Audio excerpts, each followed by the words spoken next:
Usul ke-60, iaitu riwayat-riwayat yang menyatakan wanita sebagai penyebab lelaki tidak masuk syurga. Wanita punca ibadat kepada Allah tidak dilakukan sebagaimana sepatutnya. Keberkatan terletak pada menyalahi wanita. Taat kepada wanita membawa kepada penyesalan. Pandangan wanita tidak boleh dituruti, malah mesti dicanggahi.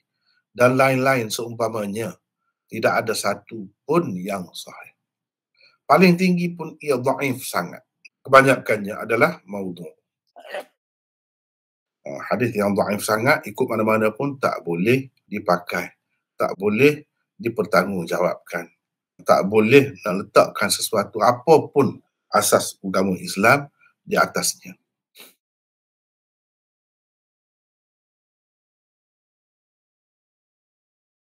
Contoh pertama, laulal mar'atu ladakhala ar-rajul al-jannah. Bermaksud kalau tidak kerana wanita, nescaya lelaki masuk syurga. Jadi kerana wanita lah lelaki ini tak masuk syurga kononnya. Benarkah begitu? Kesianlah orang perempuan, selalu kena.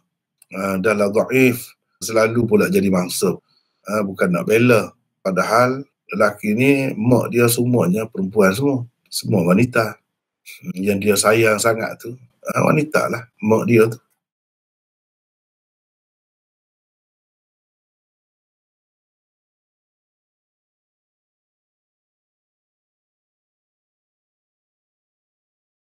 Komentar. Ibnu Arraq Al-Kinani berkata, Bishr bin Al-Husain itu seorang pendusta besar dan pereka hadis. Kerana hadis palsu itu seolah-olahnya menyatakan satu-satunya sebab lelaki tidak masuk syurga adalah kerana wanita. Zahirnya nampak begitu. Kerana wanita lah lelaki masuk neraka. Padahal bukankah lelaki juga masuk syurga kerana wanita? Padahal bukankah lelaki juga masuk syurga kerana wanita? Kenapa tak kata, kalau tidak kerana wanita, lelaki tak masuk syurga? Kalau lelaki tidak dilahirkan oleh wanita, bagaimana ia akan masuk syurga? Ia menampakkan seolah-olahnya wanita secara mutlak merupakan sebab yang menghalang lelaki masuk syurga. Seolah-olahnya semua wanita itu jahat. Tidak ada seorang pun daripada mereka baik dan boleh menyebabkan lelaki masuk syurga. Ini adalah sesuatu yang bercanggah dengan kenyataan dan bercanggah juga dengan ajaran agama Islam yang sebenar. Kalau yang dimaksudkan dengan wanita itu ialah wanita jahat, maka lelaki juga ada yang jahat. Kenapa tidak dikata pula, kalau tidak kerana lelaki, nescaya wanita masuk syurga? Ada juga kan, wanita masuk neraka dengan sebab lelaki. Ada juga. Kenapa tak kata begitu?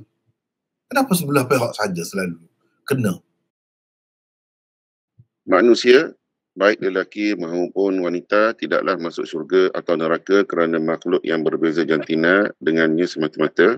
Banyak lagi sebab-sebab lain yang boleh membawa seseorang ke syurga atau ke neraka.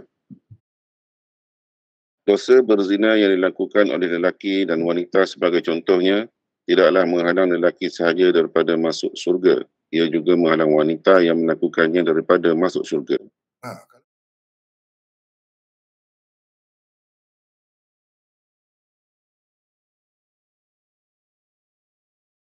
Contoh kedua, bermaksud janganlah sekali-kali seseorang daripada kamu melakukan sesuatu perkara, yang ini perkara penting sebelum bermesyuarat. Jika ia tidak menemui orang untuk bermesyuarat, maka hendaklah ia bermesyuarat dengan mana-mana wanita. Kemudian hendaklah ia menyalahi pendapatnya. Kerana pada menyalahi pendapatnya ada keberkatan.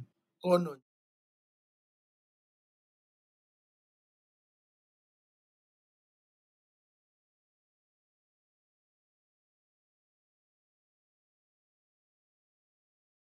Komentar. Di dalam sanad ini ada Isa bin Ibrahim, seorang perawi yang sangat dhaif. Selain itu, ia juga munqati', mana terputus sanad itu. Asy-Syaukani juga berkata hadis itu jelas sekali karutnya. Hadis yang dikemukakan sebagai contoh kedua itu jelas mungkar dan maudhu'nya kerana bercanggah dengan Al-Quran dan As-Sunnah. Bukankah Allah Subhanahu Wa Taala telah menceritakan bahawa Nabi Syuaib alaihissalam telah menerima pandangan dan pendapat anak perempuannya tentang Nabi Musa alaihissalam.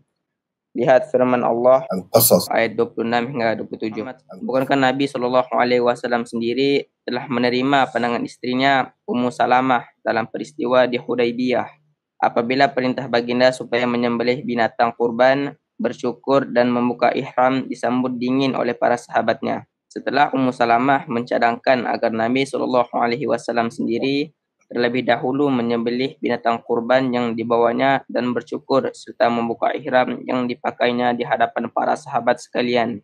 Dan baginda SAW melaksanakan cadangan istrinya itu. Teruslah semua mereka menurut.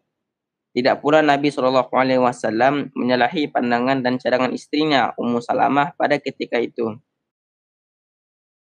Apakah mesti pendapat perempuan itu salah? Bagaimana kalau tepat dengan ajaran Allah dan Rasul? Adakah tak mau pakai juga? Bagi berbeza juga pendapat kita tu, keputusan kita? Adakah begitu? Ini tak masuk akal. Bagaimana dikatakan pada menyalahi pandangan dan pendapat wanita itu ada keberkatan? Adakah pendapat wanita itu selama-lamanya salah dan pendapat lelaki pula selama-lamanya benar? Kalau sudah pasti pendapat dan pandangan wanita tidak boleh diterima, sepatutnya tidak dianjurkan terus bermesyuarat dengannya. Untuk apa bermesyuarat dengan orang yang pendapatnya tidak hendak dipakai pun? Bagaimana dalam keadaan seorang wanita menjadi pengarah atau ketua dalam sebuah pertubuhan, syarikat, jabatan, kementerian dan lain-lain? Adakah dalam keadaan itu juga pendapat wanita harus diketepikan? Dan adakah orang-orang bawahannya dianjurkan juga menyalahi pendapat ketuanya semata-mata kerana ia wanita? Kalau begitu, huru-hara lah jadi. Porak-peranda lah jadi segala pengurusan dan pentadbiran. Kerana hadis-hadis palsu seperti inilah, Islam dipandai serong bukan sahaja oleh bukan Islam, tetapi oleh orang-orang Islam sendiri. Satu golongan wanita Islam sampai menjadi mesra dengan golongan liberal. Benih-benih keraguan terhadap Islam mula berputik di dalam hati-hati mereka. Sedangkan mereka tidak mengetahui bahawa ajaran-ajaran seperti itu bukanlah berpunca daripada ajaran Islam yang sebenar. Sebaliknya, ia berpunca daripada hadis-hadis palsu seperti ini. Tengok sekarang ni ada women's liberation. Ini yang Islam. Kononnya nak pembebasan wanita. Orang Islam lah tu. Ini semua bangsa semua. Kesian kepada mereka. Setengah-setengah tu memang ikhlas. Asalnya dia berasa orang perempuan ini dihina. Jadi dia nak bela lah. Golongan dia tu mengangkat kedudukan mereka. Dan kebetulannya dia faham ini Islam. Jadi dia lawan dengan Islam. Padahal dia pun sembahyang juga. Dia pun nak Islam juga. Dia pun nak syurga juga. Tak faham neraka. Tapi dia dah terkeliru. Sehingga jadi begitu. Ada di mana-mana orang Islam, bukan di tempat kita saja. Di mana-mana pun ada. Ini semua kerana hadis-hadis seperti inilah.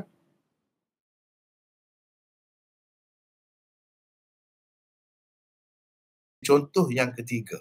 Bermaksud jika tidak kerana wanita, nescaya Allah disembah dengan sebenar-benarnya.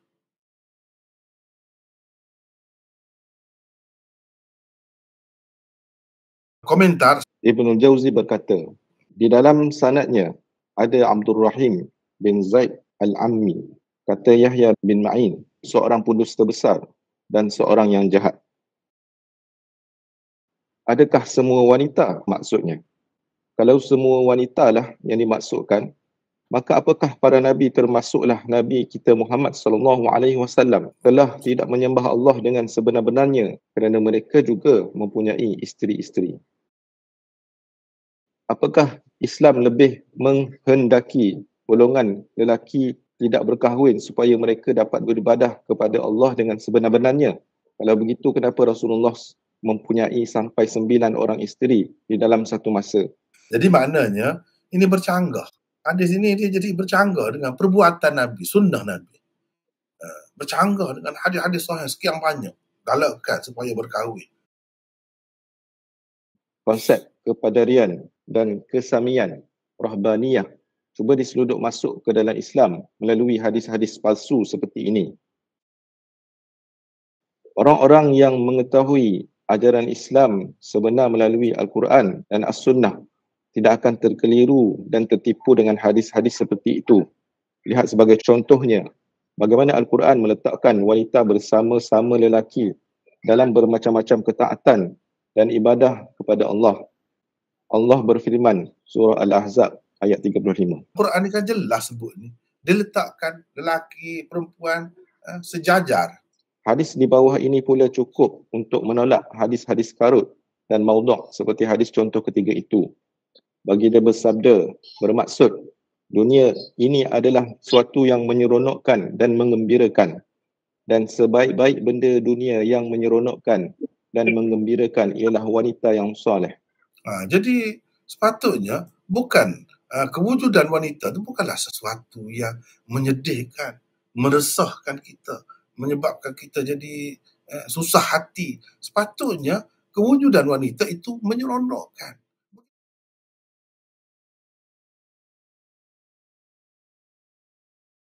Contoh keempat, bermaksud taat kepada wanita membawa kepada penyesalan.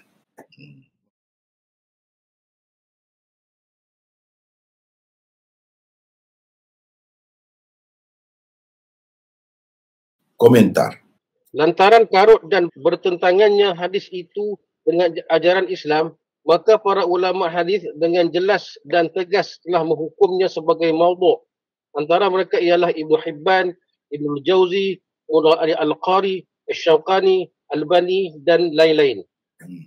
Di dalam sanad hadis Zaid bin Ambasah, kata Yahya tentangnya, laisa bisyai', langsung tiada nilainya. Kata Ibnu Hibban, dia mempunyai banyak hadis maudhu', tidak boleh berhujah dengannya, dan juga dengan Utsman bin Abdul Rahman. Hadis ini terlalu umum, rangkuman ertinya. Tidak diketahui wanita manakah yang dimaksudkan. Adakah semua wanita dimaksudkan atau sebahagian daripada mereka sahaja? Andai kata semua wanita dimaksudkan, maka jelas sekali silapnya. Kalau semua sekali jelas silap. Kerana Allah suruh manusia ni taat ibunya. Kalau ibu dia tu orang kafir sekalipun, kena taat. Jadi kalau kata sebahagian wanita, mana ada sebut sifat di sini? Taat kepada wanita yang jahat misalnya, membawa kepada penyesalan. Tak ada sebut gitu.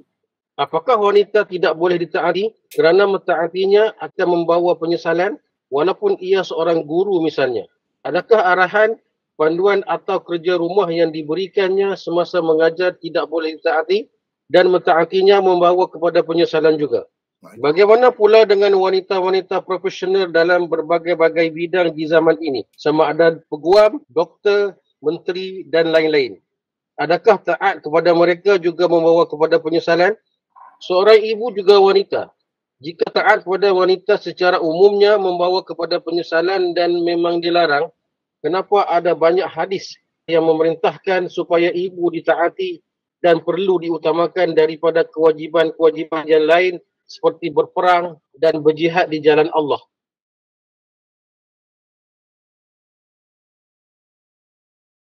Kadang-kadang orang awam bila sebut hadis, takutlah, betul lah tu hadis. Sebab itulah penting belajar. Tahulah kita tahu tidak semua yang dikatakan hadis itu sebenarnya hadis. Sebagaimana tidak semua yang dikatakan duit itu duit sungguh. Kadang-kadangnya duit palsu. Boleh berlaku. Ubat, penawar. Berapa banyak ubat yang baik-baik. Tapi ubat yang tak betul pun banyak juga. Menyebabkan orang lagi teruk, jadi lagi sakit. Jadi samalah di sini.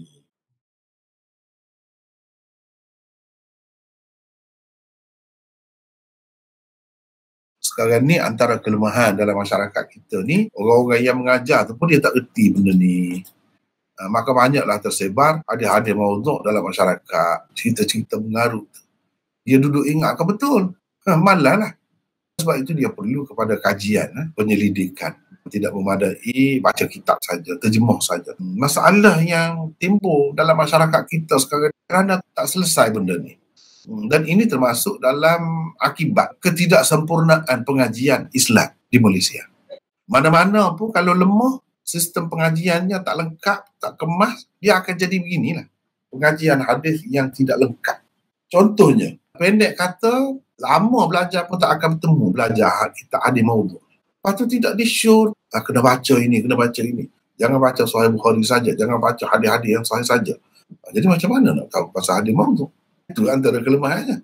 Itu tak ambil kira lagi dalam ulumul hadis yang lain-lain, perbincangan sampai ke peringkat ilal hadis, jauh daripada perbincangan macam tu, mengakibatkan benda tersebar berleluasa dan orang pun tidak berasa berat lah.